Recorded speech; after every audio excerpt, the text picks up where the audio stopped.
السلام علیکم ورحمۃ اللہ وبرکاتہ۔ کسی بھی معاملے میں استخارہ کے لیے، چاہے وہ شادی کے لیے ہو یا کسی بڑے کاروبار کے لیے ہو یا خرید و فروخت و تجارت شروع کرنے کے لیے ہو، عام طور پر لوگ شادی کے لیے ہی استخارہ کرتے ہیں۔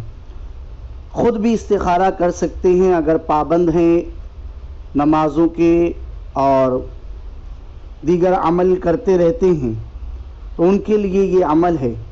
کسی بھی معاملے میں استخارہ کے لیے بعد نماز عشاء باوضو قبلہ رخ بیٹھ کر ان کلمات کا ورد اول آخر درود شریف کے ساتھ نیند آنے تک کثرت سے کرتے رہیں، اور جو مقصد ہے انشاءاللہ تبارک و تعالی مقصد کے متعلق خواب میں اشارہ مل جائے گا، معلوم ہو جائے گا۔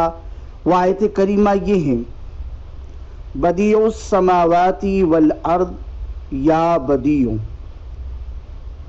بدیع السماوات والارض یہ آیت کریمہ کا ٹکڑا ہے، اور یا بدیع یہ اللہ تبارک و تعالی کے اسماء میں سے ہیں۔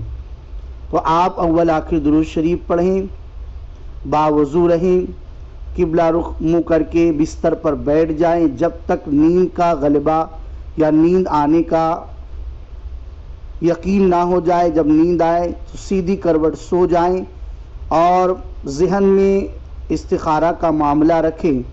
انشاءاللہ خواب میں باتیں دکھا دی جائیں گی۔ شرط یہ ہے کہ آپ 5 وقتہ نمازوں کے پابند ہوں۔